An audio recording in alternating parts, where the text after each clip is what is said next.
గట్ల నరసింగపూర్ గ్రామం, భీమదేవరపల్లి మండలము, హన్మకొండ జిల్లా. మా గట్ల నరసింగపూర్ గ్రామానికి ఒక మంచి ప్రత్యేకత ఉన్నది. మా గ్రామము మంచి సువిశాలమైన ప్రదేశము. మా గ్రామం చుట్టూ మాకు ఒక హిమాలయాల లాగా మాకు గుట్టలు ఉంటాయి. ఆ గుట్టలను ఉండడం వలన మా గ్రామాన్ని ఇక్కడ గుట్టల మధ్యలో పొందించారు. అందుకే దీని పేరు గుట్టలతో పాటు ఉండడం. దీని గ్రామాన్ని నరసింగపూర్ రావు అనే వ్యక్తి పరిపాలించడం వల్ల గట్ల నరసింగపూర్ అనే పేరు వచ్చింది. మా గట్ల నరసింగపూర్లో ప్రతిసారి ఎలక్షన్స్ జరుగుతాయి. అలాగే ప్రజాస్వామ్యబద్ధంగా ఈసారి కూడా సర్పంచ్ ఎలక్షన్స్ రావడం జరిగింది. అందులో భాగంగా నేను గట్ల నరసింగపూర్ ఎస్సీ జనరల్ రిజర్వ్డ్ విభాగంలో నేను ఒక అభ్యర్థిగా పోటీ చేస్తున్నాను, కాంగ్రెస్ అభ్యర్థిగా. మా గ్రామ ప్రజలందరూ, అన్ని కులాల ప్రజలు మా గ్రామంలో నివసిస్తున్నారు. అందరూ మంచి మనసుతోటి ఉంటారు. అందరూ ప్రేమాప్యాయతలు కలిగిన వాళ్ళందరూ. నేను మా గట్ల నరసింగపూర్ గ్రామంలో కొన్ని మేజర్ పనులు ఉన్నవి. డ్రైనేజ్ అనేది బాగా అస్తవ్యస్తంగా ఉన్నది. అది పూర్తిగా కూడా అసలు ఎక్కడ కూడా లేదు. దాన్ని ఖచ్చితంగా నేను మా గ్రామానికి ఆ డ్రైనేజీని మొట్టమొదటిసారిగా డ్రైనేజీని నేను చేయాలనుకుంటాను. మళ్ళీ ఇంకొకటి, మన దళిత బహుజన బాంధవుడు, దళిత బహుజనులందరికీ మన రిజర్వేషన్ల ప్రదాత అయినటువంటి బాబాసాహెబ్ అంబేద్కర్ గారి విగ్రహం కూడా లేదు. ఆ విగ్రహాన్ని కూడా నేను పెట్టాలనుకుంటున్నా. మరియు అంగన్వాడీ సెంటర్లలో అంగన్వాడీ పిల్లలకు వాళ్ళకు పాఠశాలలు కూడా లేవు. స్థలాలు లేక పాఠశాలలు వచ్చి ఉట్టిగానే ఉన్నాయి. వాళ్ళకి స్థలాలు కూడా ఏర్పాటు చేయడం కోసం నేను పాటుపడతా. మా గ్రామంలో ముఖ్యంగా విద్య మరియు వైద్యం పైన నేను పూర్తిగా దృష్టి సారిస్తా.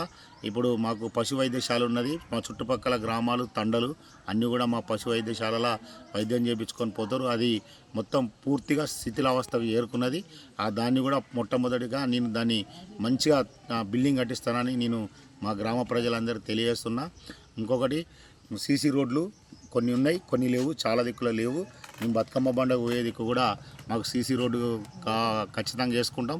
అక్కడ నీళ్లు పోవడానికి మొన్న బతుకమ్మ ఆడలేకపోయినాం చెరువు దగ్గర, అక్కడ నేను ఒక బ్రిడ్జ్ వేపిస్తా. అక్కడి వరకు సీసీ రోడ్డు పూర్తిగా నేను వేపిస్తా. మళ్ళీ తర్వాత ముఖ్యంగా డ్రైనేజీని తీసుకుపోయి ఇక్కడ మా కావేరి సీడు ముంగట ఆ డ్రైనేజ్ అంతా అస్తవ్యస్తంగా మురుగునీరు అంతా అటు ఇటు పోతున్నది కనుక దాన్ని ఖచ్చితంగా మన బరిగొల్ల వాగులో పడేయడానికి నేను సిద్ధంగా ఉన్నా. మళ్ళీ తర్వాత విద్యార్థులకు మంచి విద్యా అవకాశాలు, చిన్నపిల్లలకు క్వాలిటీ ఎడ్యుకేషన్ ఇచ్చేటందుకు వాళ్ళకు ప్రతి వారం ఒక దానిపైన ఎస్ఏ ఎగ్జామ్స్ మరియు వాళ్ళకు టాలెంట్ కోసం క్విజ్ కాంపిటీషన్ లాంటి స్కూల్లో నేను పెట్టించి వాళ్ళను మెరుగుపరచడం కోసం నా నుంచి ఒక ప్రత్యేకమైన బుక్ ఒకటి ఆ స్కూల్లో పెడతా. ఆ బుక్లో వాళ్ళు రాయాలి. అది నా దగ్గరికి వస్తుంది. నేను దాన్ని చూసి వాళ్ళకి ఎట్లున్నది దాన్ని బట్టి వాళ్ళకి కాంపిటీషన్ నిర్వహించి వాళ్ళను విద్యలో మెరుగుపరిచేటట్టు వాళ్ళకు తయారు చేస్తా. ఇంకొకటి, ముసలి వాళ్ళు ఇంకా చాలామంది ఎంతోమంది వృద్ధులు ఉన్నారు. వాళ్ళకు పెన్షన్ల కోసం కూడా నేను పాటుపడతా. ఖచ్చితంగా వాళ్ళకు పనిచేస్తా. ఇంకా పేదవాళ్ళు, ఇల్లు లేని వాళ్ళు కూడా ఉన్నారు. ఇల్లు లేని వాళ్ళకు కూడా ఇల్లు ఇవ్వడం కోసం ప్రభుత్వంతో కొట్లాడతా. మా ప్రభుత్వం ఉన్నది కాబట్టి వచ్చేంత వరకు పట్టుబడతా, తెప్పిస్తా. వాళ్ళందరికీ ఇళ్ళ నిర్మాణం కూడా చేపిస్తా. ఇంకా భూమి లేని వాళ్ళు కూడా చాలామంది ఉన్నారు. భూమి లేని వాళ్ళకు కూడా భూములు వచ్చేటట్టు చేస్తా. ప్రభుత్వ భూములు ఉన్నాయి.